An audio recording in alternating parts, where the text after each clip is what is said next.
And I call forth the voice of love and the voice of truth to speak through us. May we be soft in our being, in our hearts, in our wombs. May we have our roots deep in the earth, being vessels and channels for what wants to come true, for the highest good of all beings, including the earth. May our conversation be filled with the magic, the laughter, the playfulness we so truly believe in. Done are the days of serious healing, processing and strategizing. Let us be the way and the light for a new earth to emerge. A voice of support, a guidance for all lost souls shipwrecked at sea.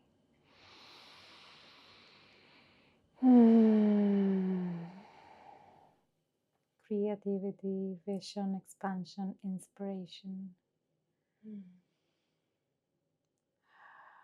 Beauty, love, playfulness. And heart, so much heart. Yeah, big heart. Big heart energy.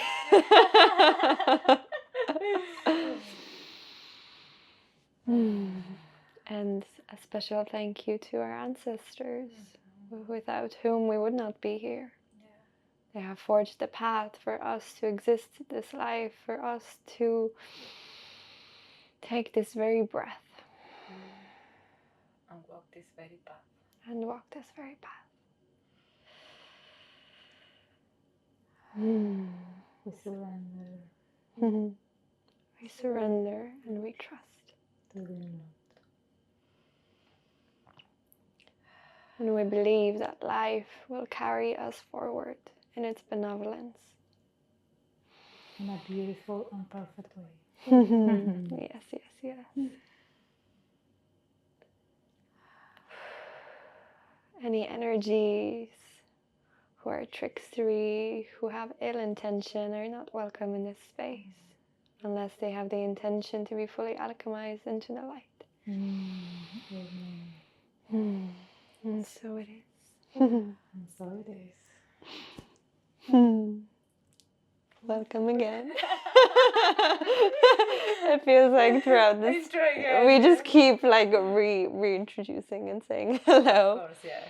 But it seems fitting as well that as we drop the layers of our ordinary moments, that we're able to see each other more deeply and speak in a different way. Yeah. Feels like the energy has shifted and is serving a higher purpose now. Yeah. I think. Yeah. Aligned and activated.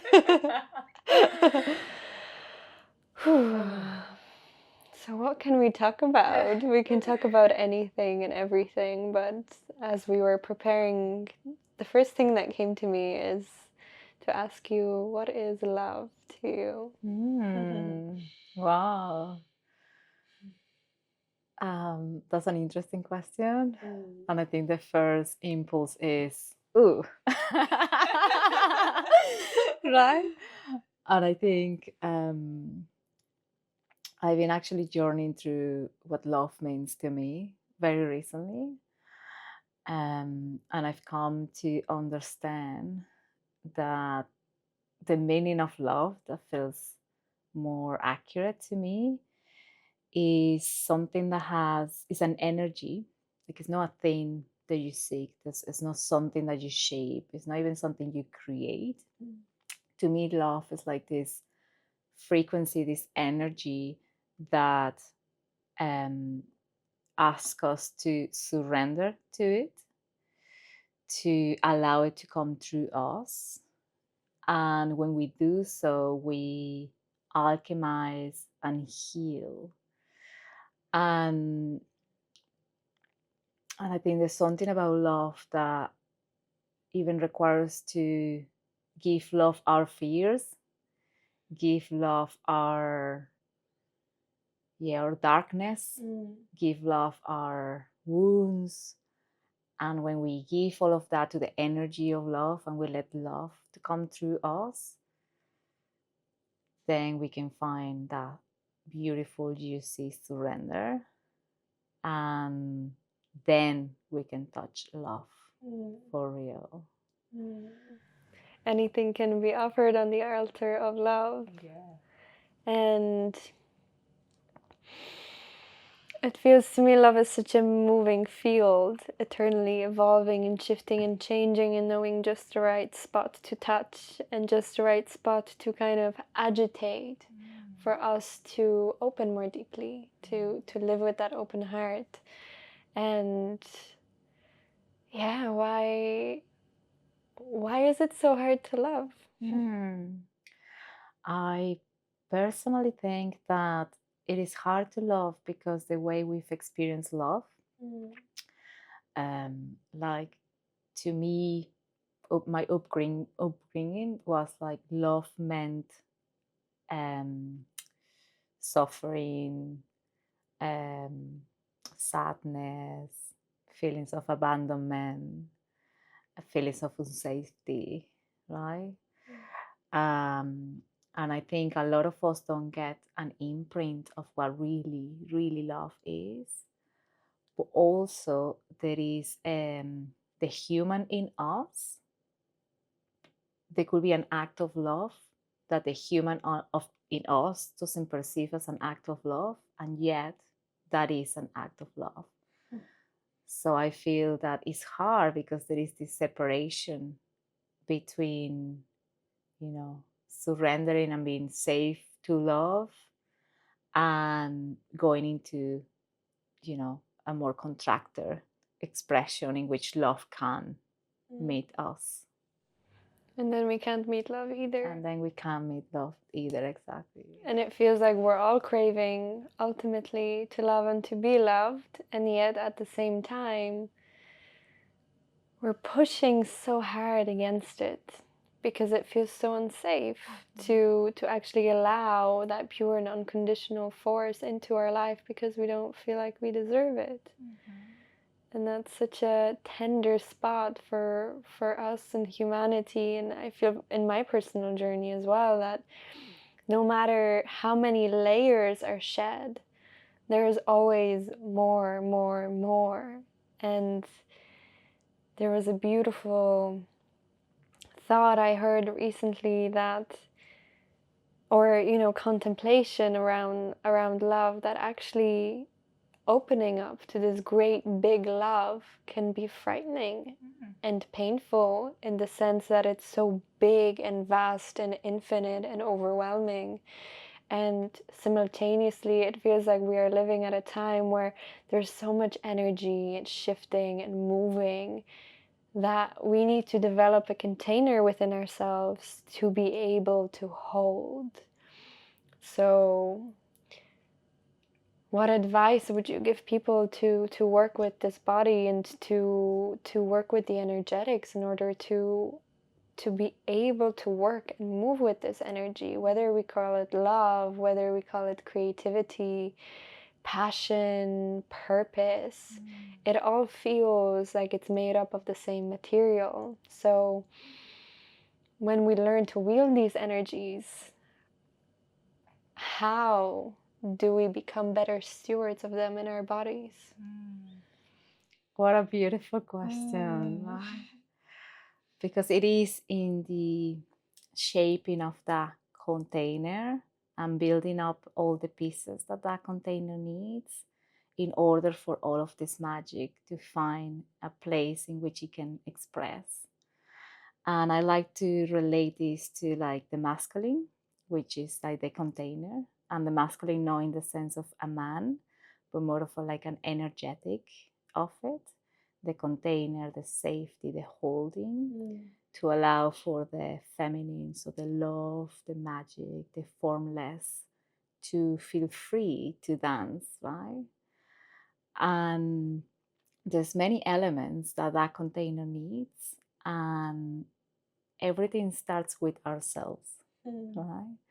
I think there's something about love that we have the tendency to be looking for love elsewhere, in other places, in other people, in other countries. And we convince ourselves that if we finally have that, then we will be loved. When what really is needed is that we go within and we find all the places in which love is not, in which love hasn't entered. And then we build the safety that those places need and those parts of ourselves need in order to open. So it is a journey of holding ourselves safely, tenderly, to be, it is safe to open again. So love can meet us. So it's that journey of building safety, and there's many ways we can build safety on. But I'm curious to hear your thoughts on that too. How do we craft the container so love can exist more freely?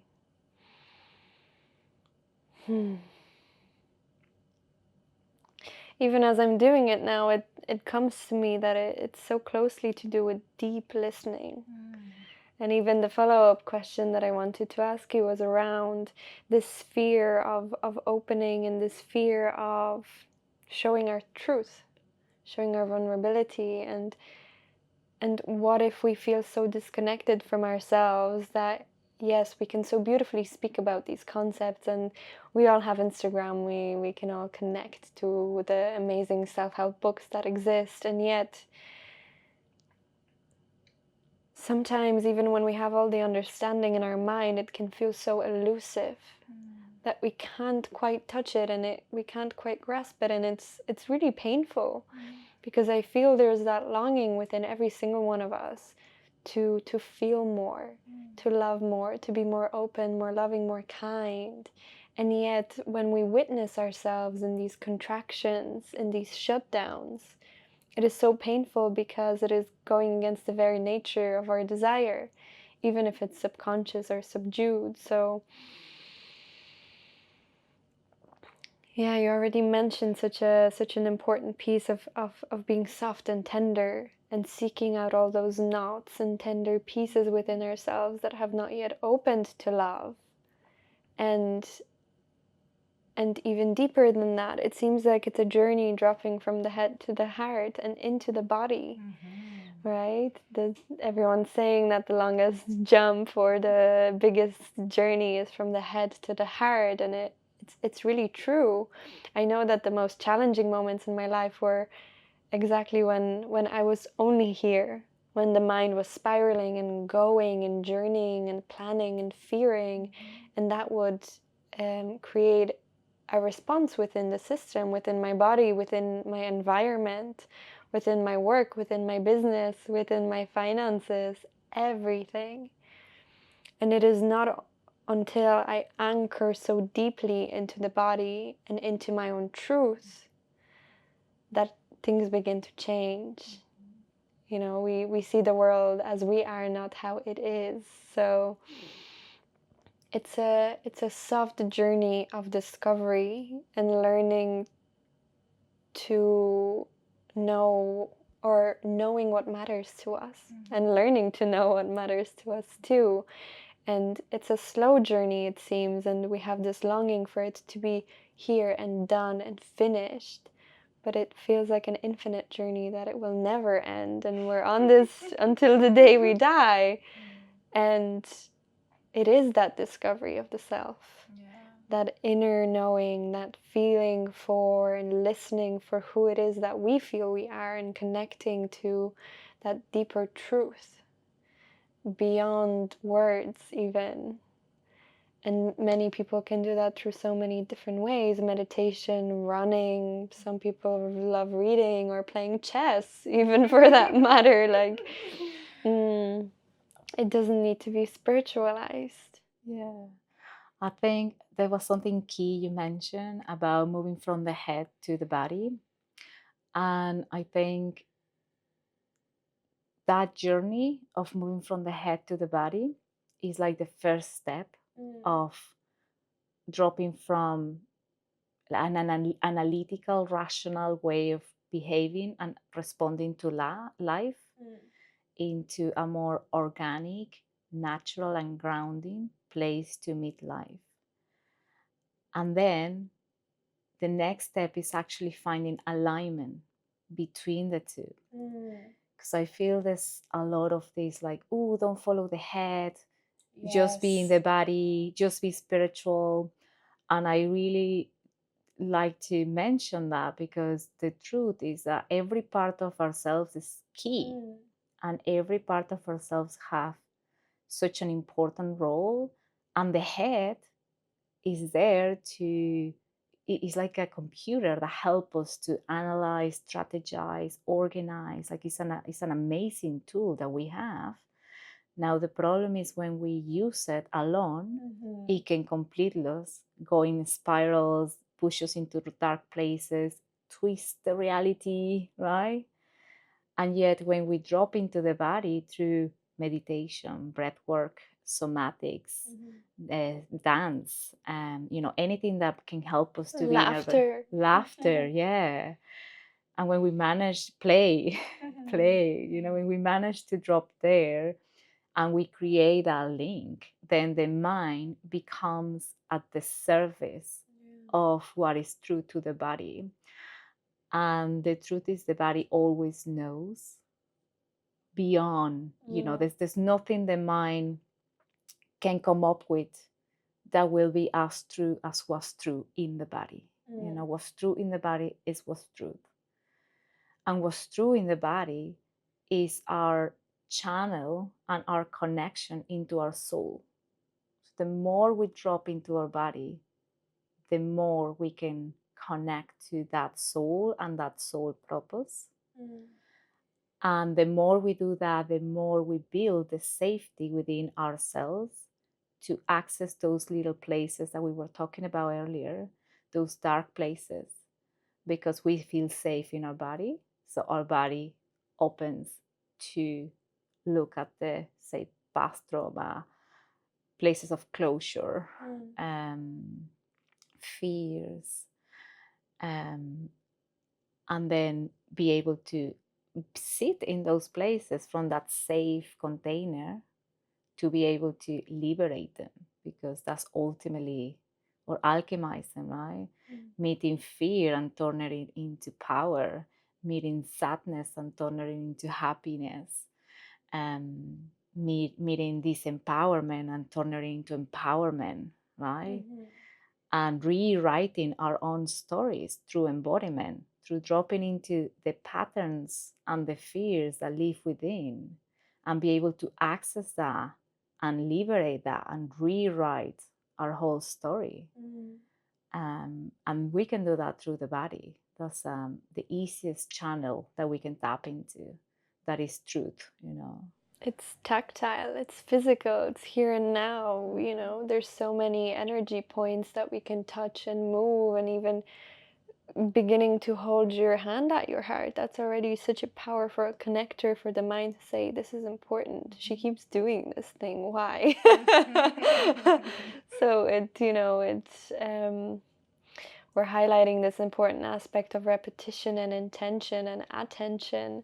And I love what you said about not making the mind the enemy. And similarly, on that same note, not making our emotions the enemy, because we have this beautiful journey of alchemizing our emotions and turning pain into power, and using our own pleasure and enjoyment to journey deeper into those places, and harboring safety as we do so. But there's that sneaky little edge where we can sometimes alchemize those emotions, but simultaneously push our feelings away, right?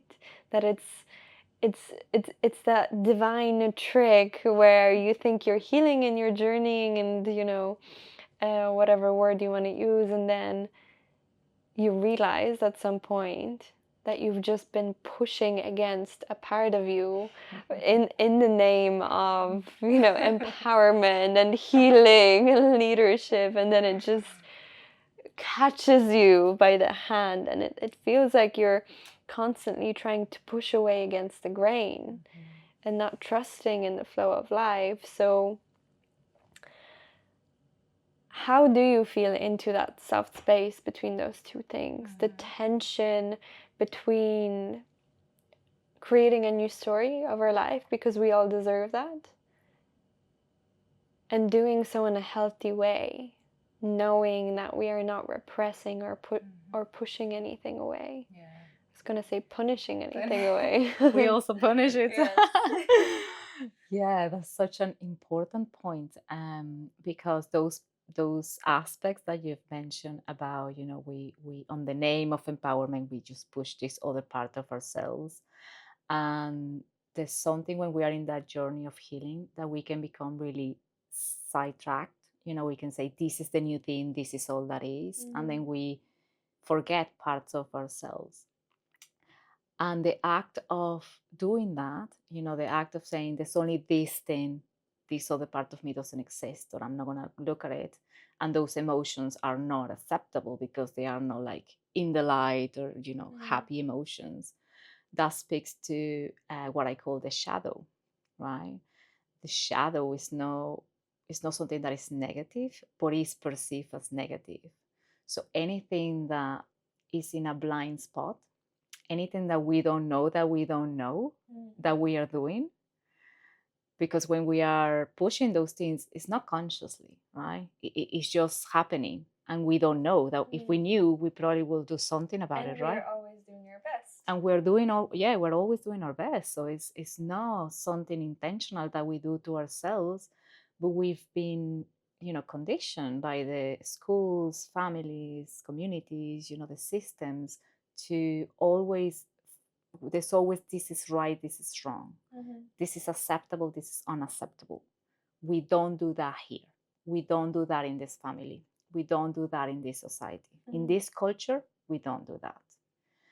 And all of those we don't do lives in our bodies, and it lives in our minds. And those are parts of ourselves that have been, you know, conditioned to not be. They've been framed in a way that makes them look evil, you know. And this could speak to like setting boundaries. Maybe what's not allowed in your house. So now that is in a shadow, and now that is maybe expressing in a way that is very distorted. So maybe you have no boundaries at all, and you're just losing yourself in people. But that's what was okay at home. So, you know, like it's like, well, this is good because this is what I learned, right? And yet that is living in the shadows. And everything that lives in the shadows is asking to be reclaimed, to be reclaimed back, to alchemize. And shadow work is like it's a beautiful work, you know, and we can access through those places back into the embodiment, because the system, our mind, our body needs to feel so safe. There needs to be such a safety for us to be able to access those places. Speak to me about safe space. What does that mean externally, internally, whether you're choosing to journey in a group setting or whether you're creating that for yourself? What does that look like, and how do you discern a safe space, especially if you have never felt a safe space?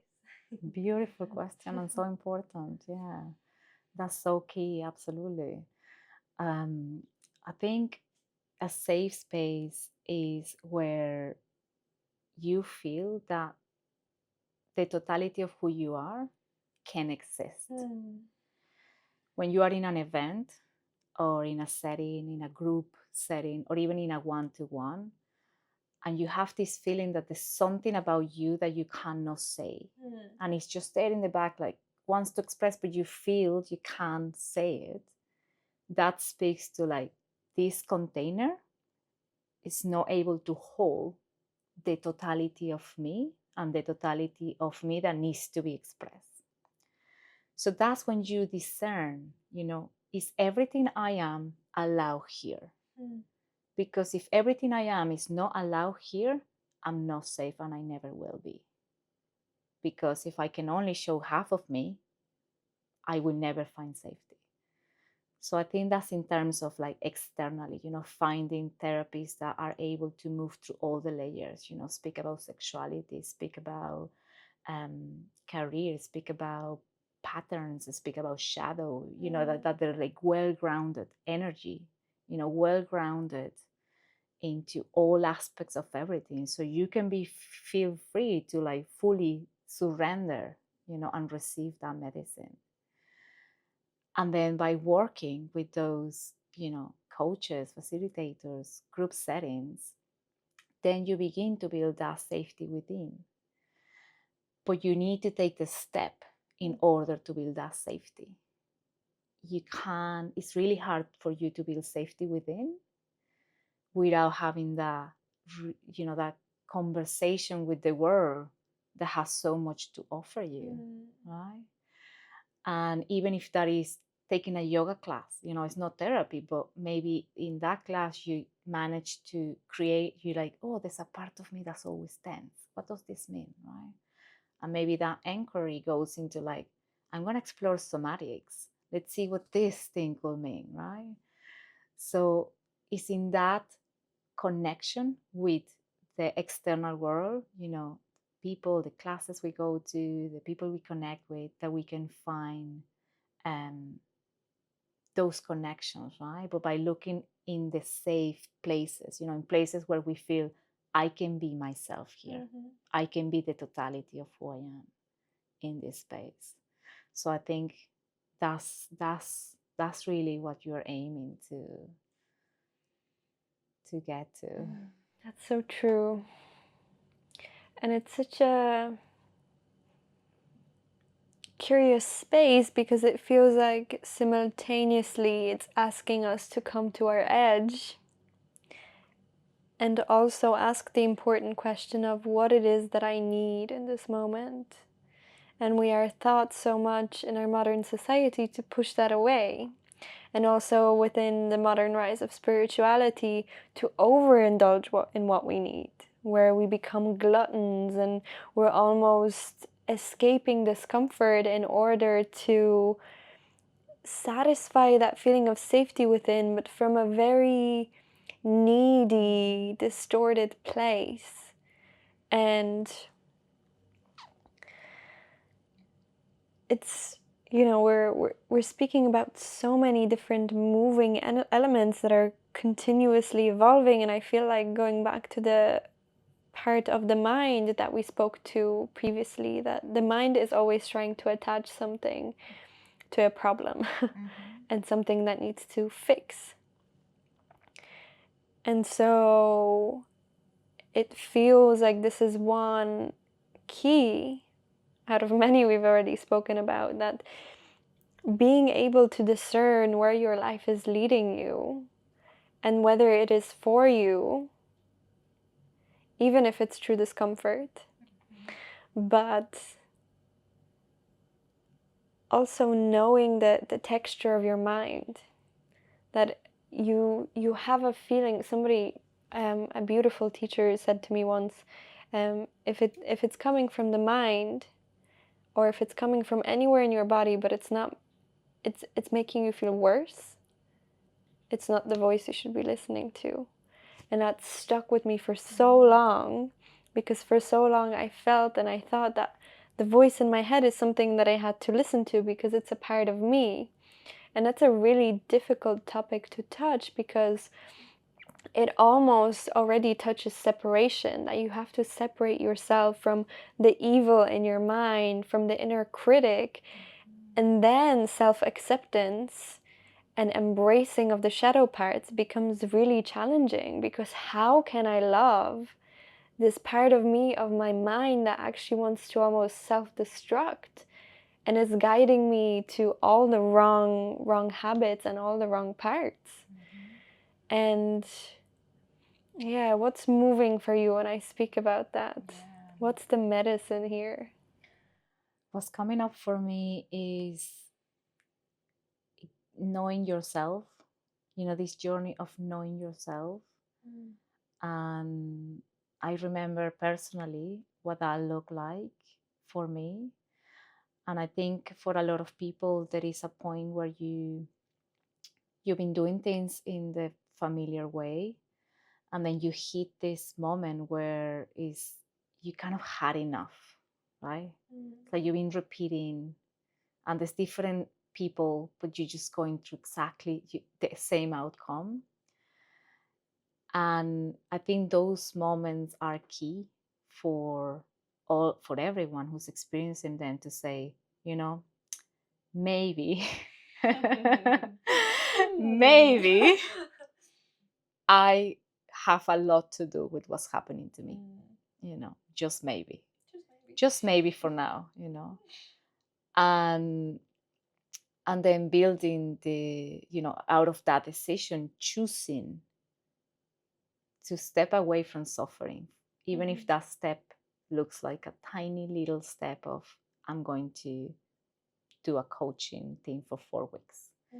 I'm going to join this course that a friend recommended. I'm going to go to this class, But I think for everyone, there needs to be that moment when there is a choice of maybe things can be different. I'm scared. I don't know where I'm going. I don't know what I'm doing. I don't know myself. And I don't even know that I don't know myself, But all I know is that this suffering I've been going through for so long can be, this cannot be what life is about, And I think it's meeting that edge that usually turns us into like, okay, I will begin my surrendering journey by trying this new thing, And I think it's that first choice is what can, open so many avenues for all of us. And that everything that unfolds will depend, right? And whatever we need and whatever is moving and whatever we go through, then the next thing will come. But it's that first thing that comes to me because, we need to know ourselves in order to create those other things that we were spoken about, right? And that's a beautiful journey, know thyself, right? And you spoke about it previously in terms of accepting your shadow and becoming whole and becoming fully integrated, even with those parts of us that we want to push away. And what I love working with is archetypes, and what we are kind of walking around with or speaking about is identity. And simultaneously our connection to something deeper.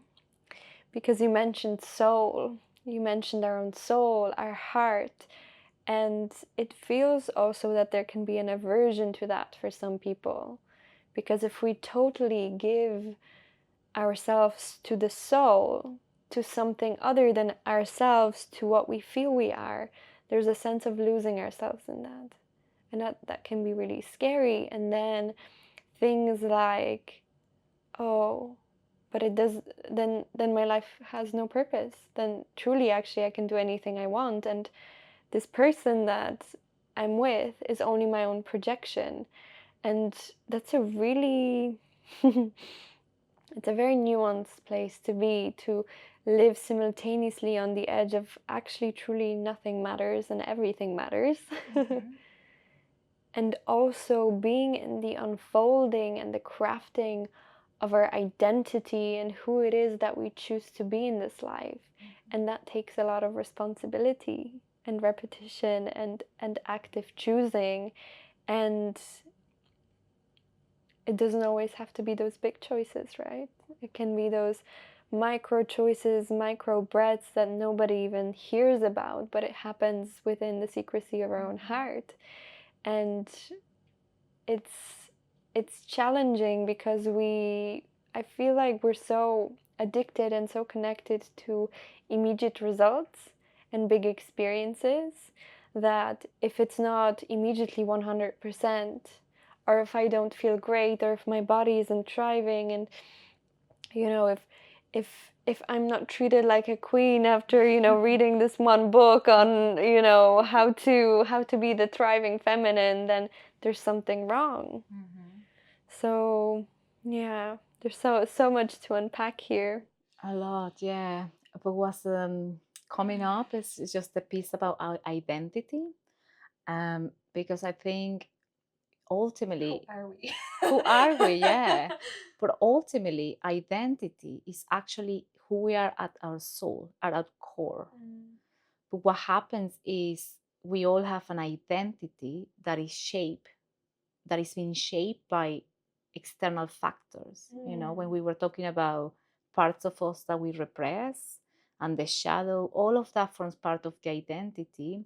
But because the totality of who we are perhaps was not supported in our environment, our identity is not our true identity. It's just like a little glimpse or even a distorted projection of who we really are. So it is in the identity piece that the magic of knowing oneself starts. And that starts simply by like knowing what your values are, you know, something quite at a mind level, very, you know, straight to the point. Is like, what are your Even values? knowing what you don't like. What you like, what you don't. Yeah. I don't like people not being kind. Exactly. So your value is kindness. Yeah. And then you have a criteria for what kindness means to you, you know, and what kindness doesn't mean to you, you know, and that is at a mind level. And that is like a map. You know, once you work with a coach or someone that can help you to be that, you know, mirror, that facilitator, and you can build these are my main values. This is what is important to me. And values speak to, you know, what must be for you to feel okay, you know, for you to be able to live, to thrive, to like, it's like a basic need, nearly. And then in that journey of identifying your values is also identifying what values of yours are repressed, you know, what values of yours are expressing in a twisted way, you know, like for a very personal example, which I think I see a lot in clients, but also in society in general, is I had a thing around independence. You know, I thought my value was independence. I was raised to be on my own, independent, getting my stuff together. Like I could never reach out for help or anything like that. I just had to be my own, you know, adult. So I grew with this independence, right? And this independence was like, I don't need anybody. I can do everything on my own. I can't trust anyone. No one can give me what I need. And all of these like beliefs, right, are there sitting in my identity. And I had to meet the fears that were beyond, you know, the fears that were holding this identity of like, I'm an independent woman, you know? And at the other side of that, there was my real value, which is freedom, right?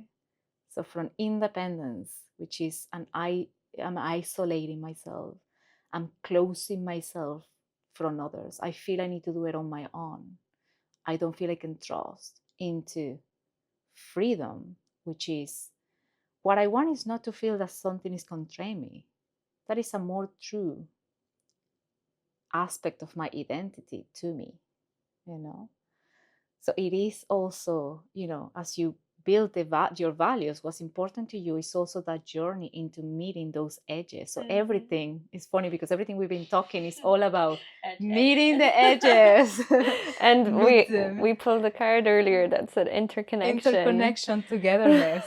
Yes, yes. And it is that our interconnection with the world around us, our micro to the macro relationships, whether we look at relationships as friendships or lovers or familiar ancestral ties, or even look at our relationship to our phone, to our sleep cycle, to our bodies, to the sun, to whatever, everything, anything tangible that we can touch. And as we keep unraveling, we keep returning to the same point of allowing ourselves to be everything.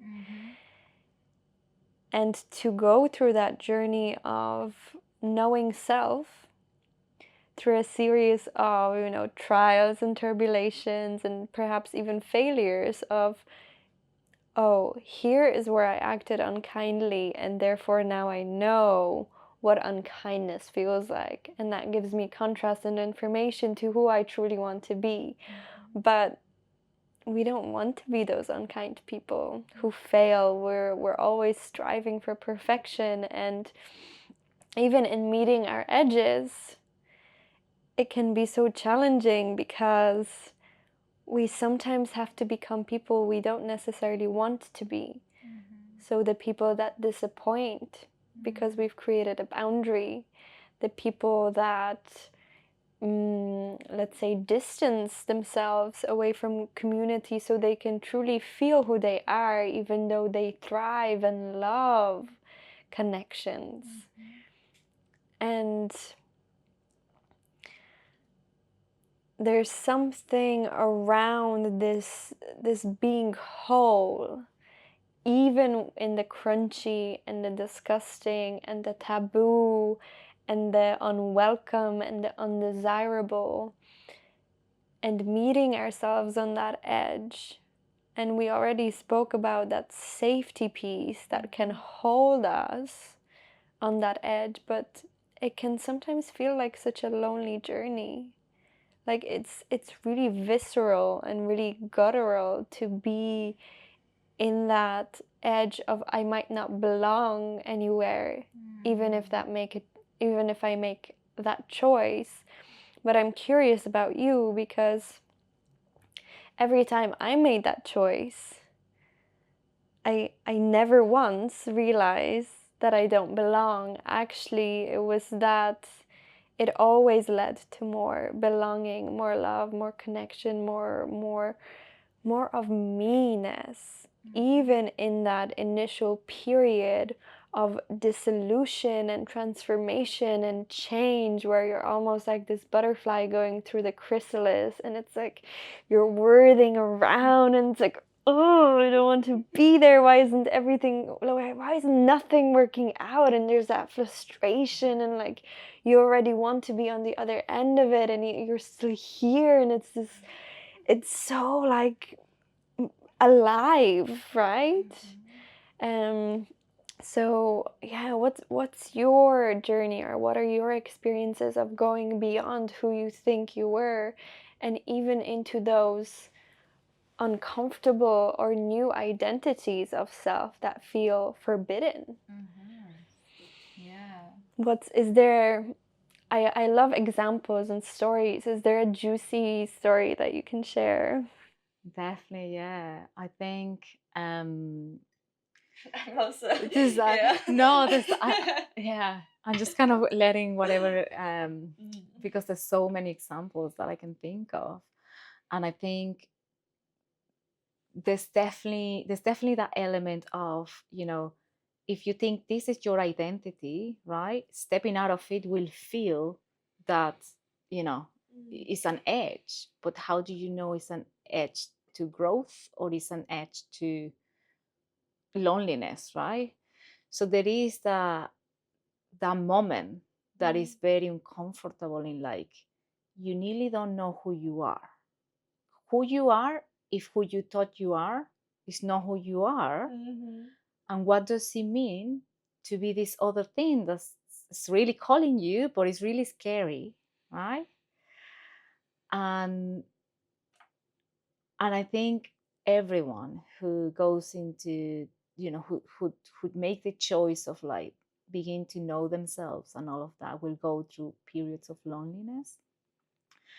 In my personal journey, it was, like I just had built this like successful career in architecture, and I had a couple of friends that it honestly did not feel like I was really, like I really had friends that feel me, but I was probably also so disconnected that I wasn't feeling them anyway.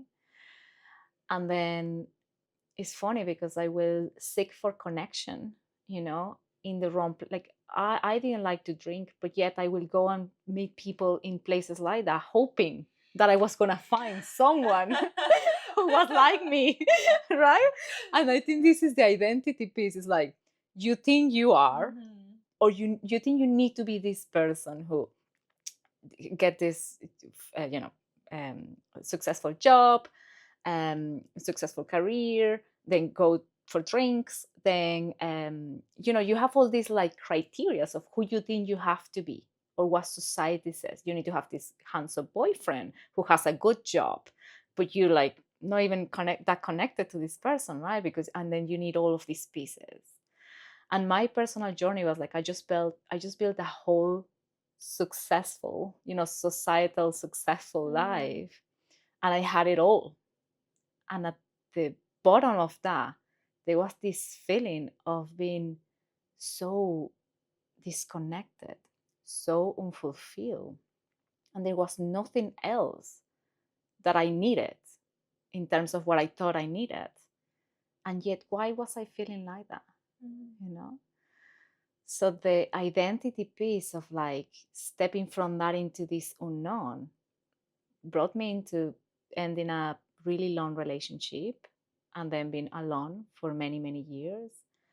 It brought me into, you know, those friendships that I had as I was beginning to express myself in my more true essence, or what felt more true.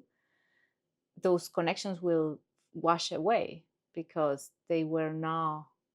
There was no real connection when I step into my new place, you know, my new identity that felt more true, that was more close to who I am. So there was those moments of, you know, having to let go, you know, having to let go of that, and those moments of like not wanting to let that go, because there's this thing that's still holding that maybe just maybe that can still be what I need or what makes me happy. And yet, you know, going in that journey of being for so long, hoping that that will fulfill me, and that not fulfilling me was like, maybe this is not it, you know. So yeah, then I went in like a long journey of like some friends just, you know, dissolve, and I was alone for a long time, for many years. And I used that loneliness to drop in, you know, to start doing yoga, doing meditation, and doing coaching. You know, like I really took that time to be like, you know what, I'm going to figure out what's going on. I'm going to figure out what's going on, even if I don't know what that looks like. I just want to figure it out. So I think that was the transition. But yeah, it is at the beginning. It's a very lonely journey, which then becomes the most wonderful, expansive, alive, playful, joyful thing that you could have never imagined that it was even possible.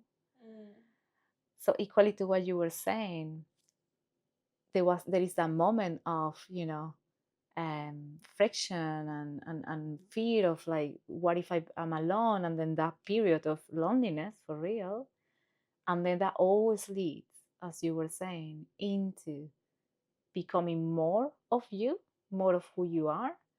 And in that, so many possibilities open, because now the people that is actually the people you want to be with can find you before they couldn't, because you were putting this mask that you were someone else.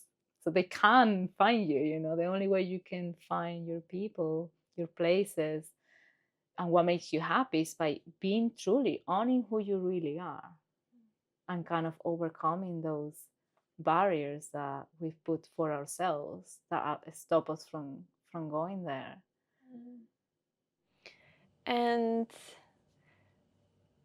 that feels like such a breadcrumb trail as well. You're following those small sparks and those threads that just show up in your psyche or in your life, or just happen to, catch your attention for a moment. And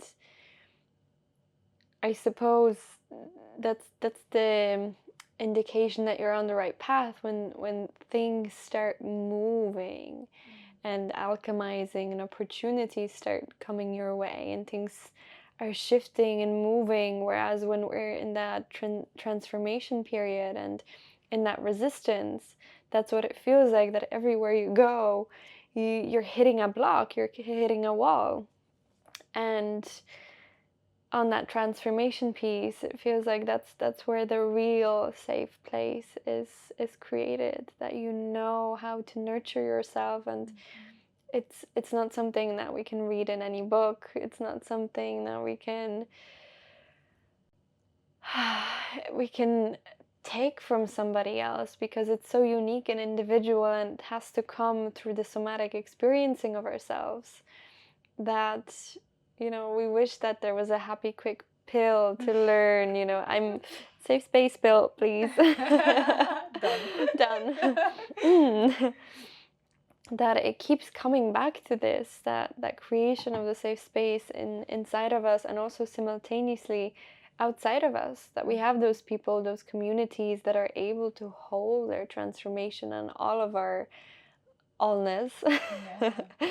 Even in times of challenge, even when we ourselves feel lost, that truly there is people and coaches and spaces and communities and strangers and lovers and objects and animals that can make us feel nature.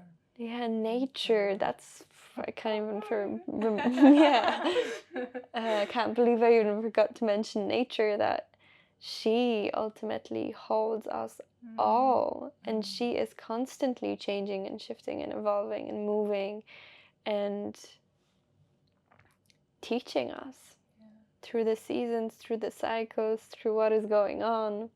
Even the other day I went for a walk, and this was by invitation from a dear sister, and she said, go into a forest, nature, for an hour or more, no phone, nothing, no music, no podcast, just silence and yourself, and listen to nature.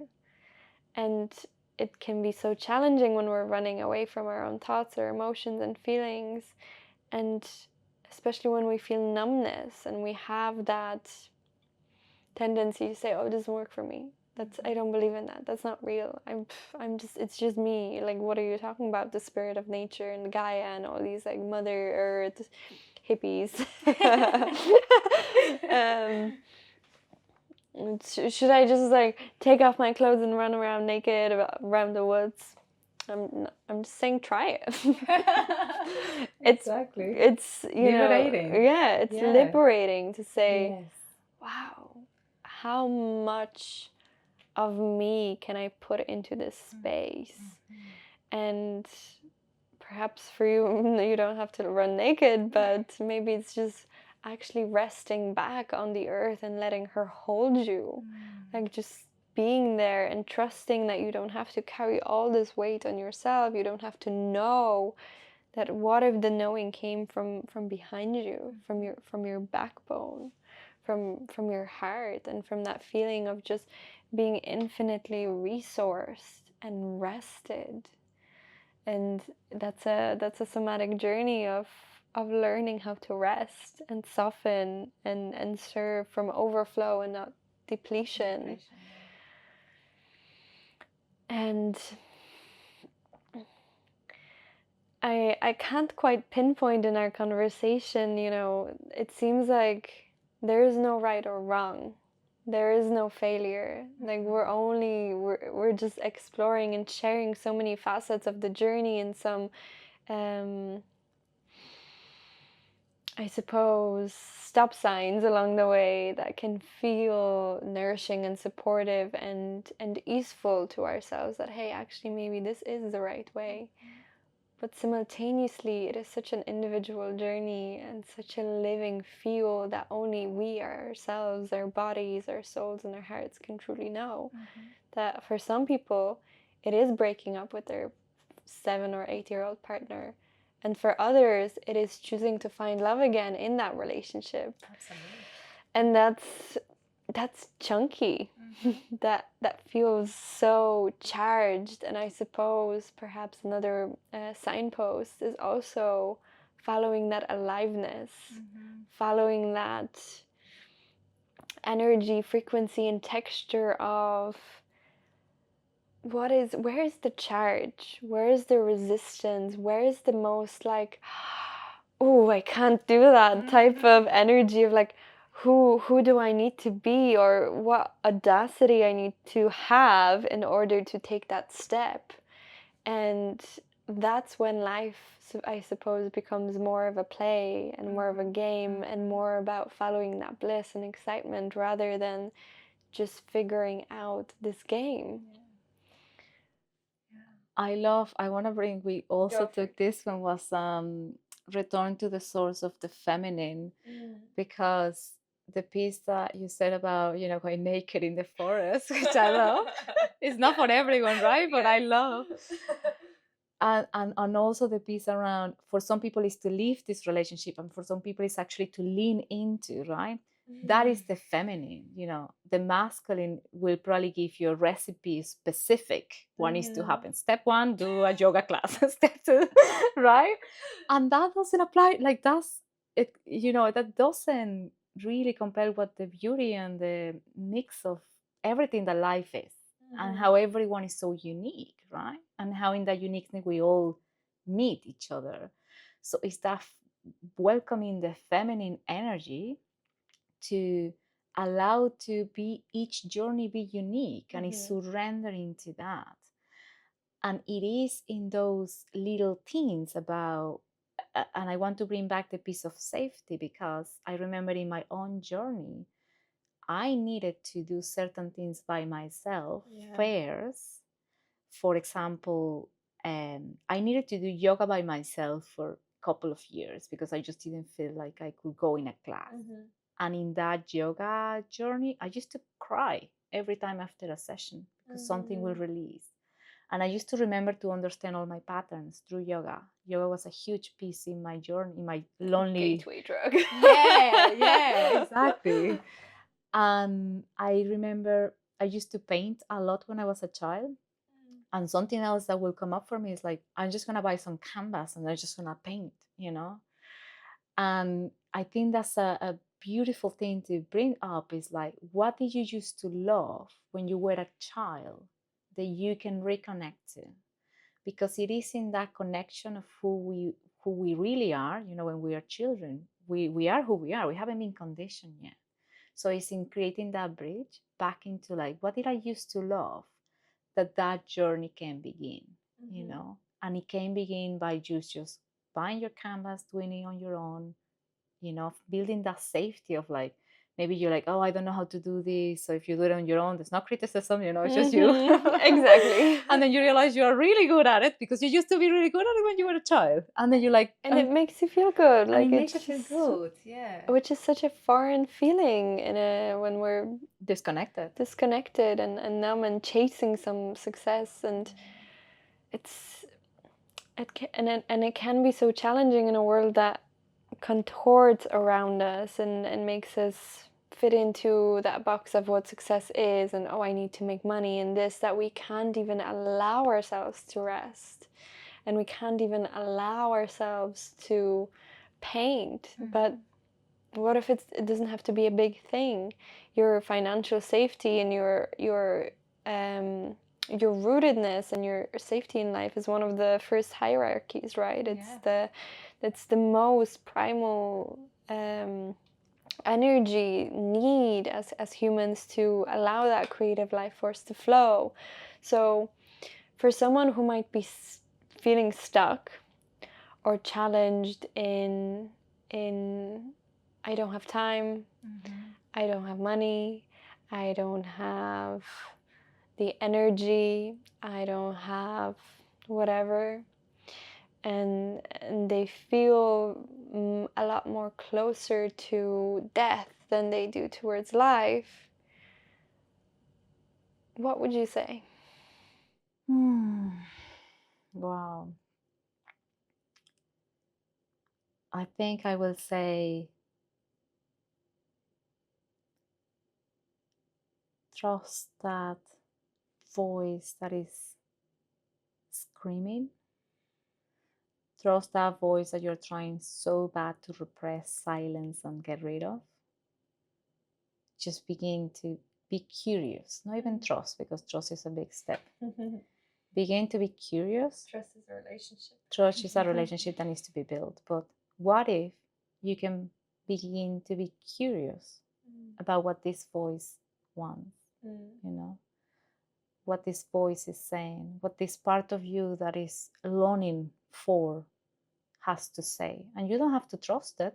You can build a curiosity of like, okay, what does this have to say to me, you know? Finding those moments of, I want to bring back the deep listening, those moments of like deep listening to yourself, and just be curious. I think curiosity is the gateway to all things that can become possible. Without curiosity, we will never move away from where we are. But curiosity brings that, what if? Right? What if? And it also feels helpful to almost imagine all those inner parts as a small part of us.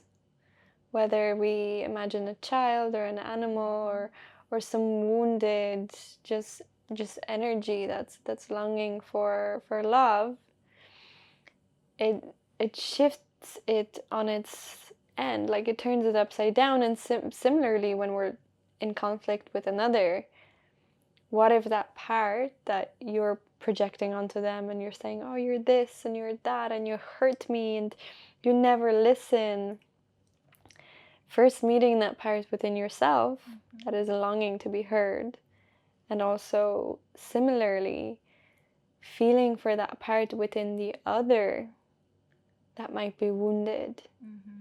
Like, why are they acting this way? Maybe there's a reason. And in being a safe place for yourself, you get to learn how to be a safe place for others, right? 100%. And I love that we're moving towards play and enjoyment and actually making something beautiful out of this life. So as we bring it to a close, I would ask, what is the most exciting thing about your life in this moment? What is that higher vision, and what is your North Star in this time? Wow, there's a lot of excitement in my life at the moment.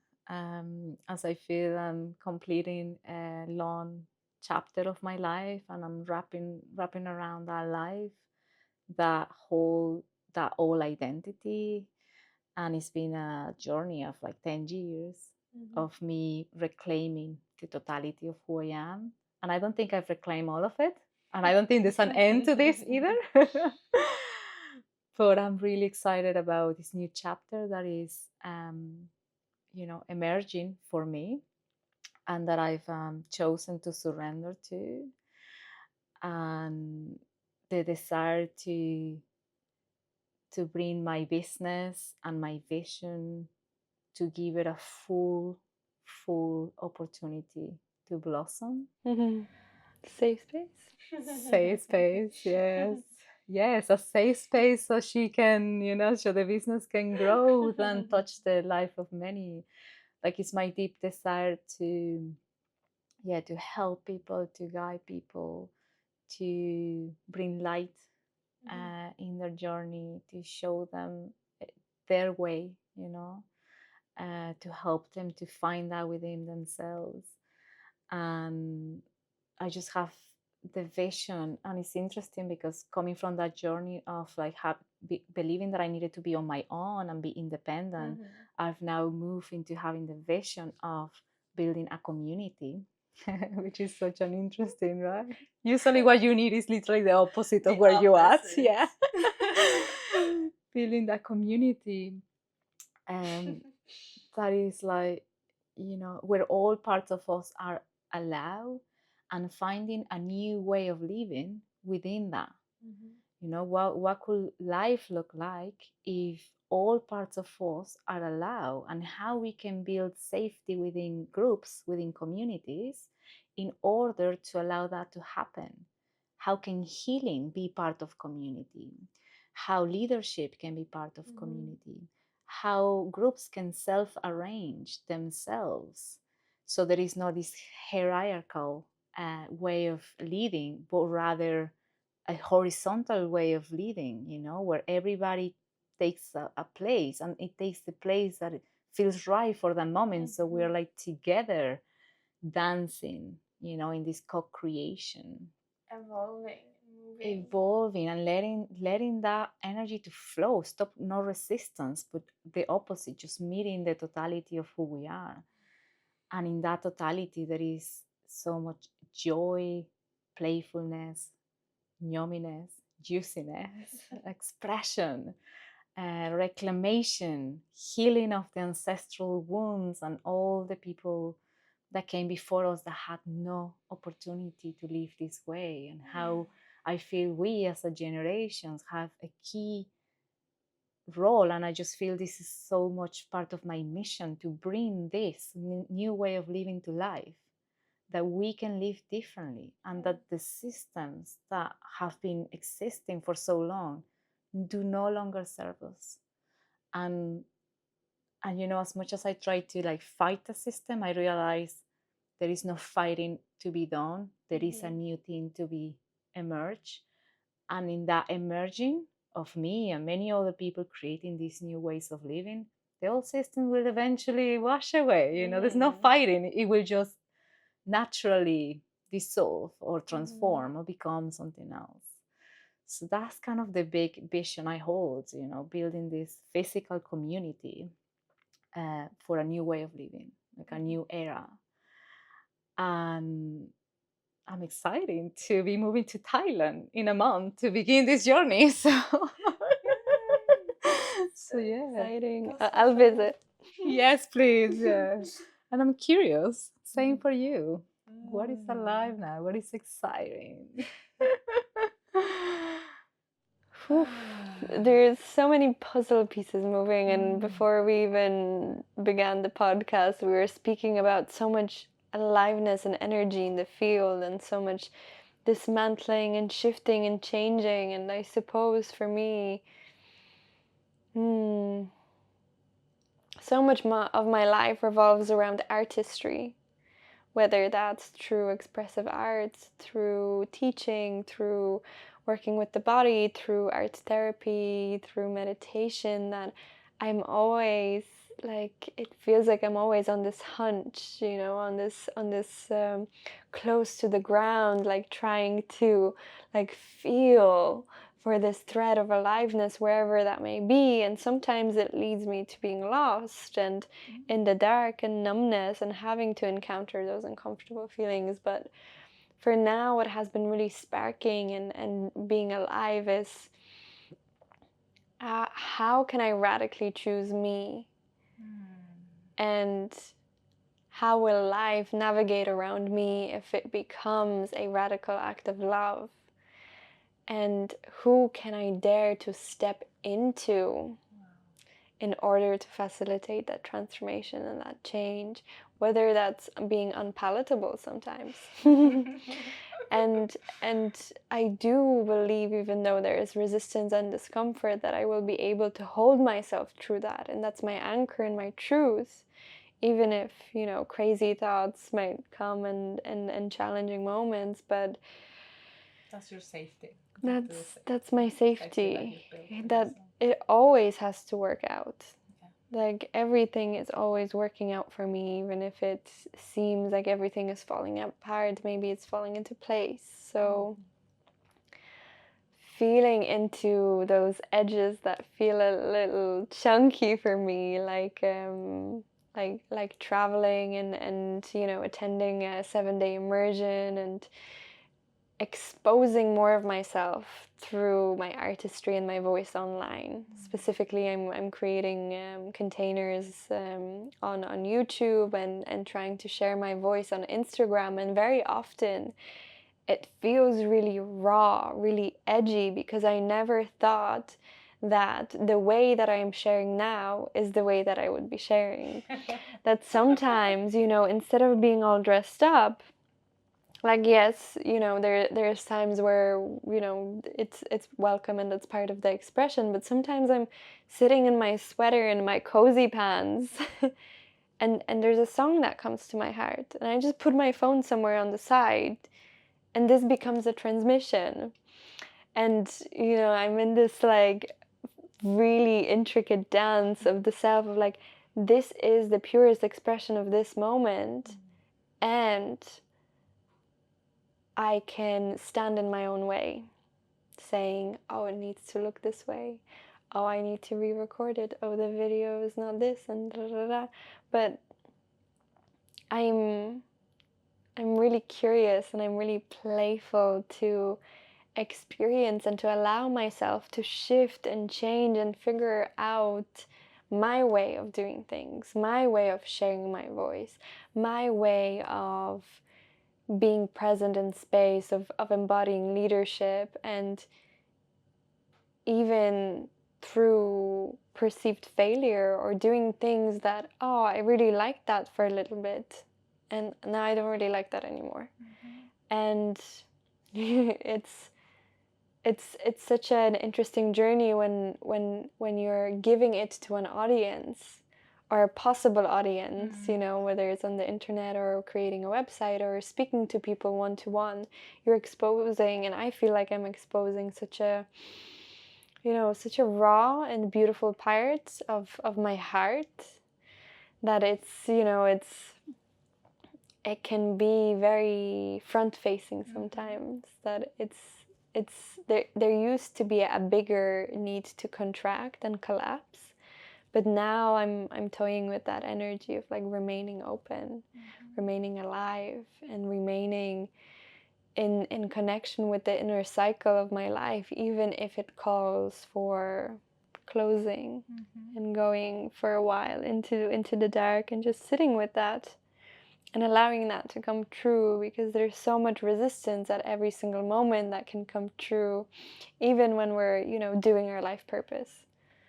And the life will show you the way. That recently I went through a cycle of feeling so much fire and energy and passion, and truly being excited about life, and actually noticing moments where I compromise myself and my own boundaries and needs for that, staying up later, even with that intention of aliveness and excitement, that, choosing me first and making sure that I don't do things from, like, the thing that's really the most exciting for me is working with energy, like intuition, unraveling and feeling, because it feels more and more this is what the world is made up of. There's just no escaping that even when we're sitting here in space, our body language, the way we communicate with each other, the way the kefir is squeaking now with the energy of living bacteria consuming everything, but everything is in such like harmony and interconnection. So how can I be a listener of that? And can I put myself first, even if it means doing those scary things that feel alive? That feels, yeah. I love this as the closure, because I think that wraps around, that is the journey of reclaiming who you really are. That is the journey of knowing yourself, and that journey is forever, and that is the journey that we're all in, regardless of where are we at in our own path, or what what's alive at the moment. So I love that as a piece of like, we're all in this journey, we're all in this to reclaim who we are. And that's ultimately all we want, is to be happier and enjoy this life, because this life is to be enjoyed. that's the purpose of being alive, being able to enjoy here. If you're not enjoying, Change something. Change something, because the only purpose of life is to enjoy life. Yeah. It's not to heal, it's not to be on this infinite cycle of suffering. And sometimes that can be the most radical act, right? To know suffering and to feel it in the space, to experience grief and pain and our environment, to feel that, oh, something's truly off. And still in that place to choose to dance, to choose to love, to choose to be happy. That feels like such an edge for everyone, including myself. I keep meeting that edge of those micro choices of like, yes, there's a space to sit with self, do open heart surgery with love and care and softness and cuddles. And sometimes it is in that standing up, in that choosing to live and to choose to operate in life in a different way. Yeah, with a different approach to it. Absolutely. Wow, thank you so much. Thank you so much. That was any last words? If you had to, drop in any final musing into somebody's coffee and stir it in so they can sip it in. Sip it in. Yeah. And where can people find you if you want to drop in? Yeah. Maybe we'll leave it in the description. Yeah. So I feel when you say these names, it's too complicated. Yeah. I think the last piece that wants to be dropped into this is choose love. We started with love, we finished with love. Love over fear. Always choose love. What about you? What are you dropping as the last piece? Yeah, it has to be choose love. Choose love. Like, okay, we're in agreement. Yes. Like, it's such a powerful piece. Such a powerful piece. Yeah. Like, there's so many events, where we choose fear. Separation, disconnection, sadness. Yeah. Choosing love is one of the hardest freaking things you can do sometimes, and it is so worth it every single time. Yeah. Every single time. It's the only way out, actually. I would say. Yeah. Choose love. So choose love. Love, whatever that means. Choose love. Yeah.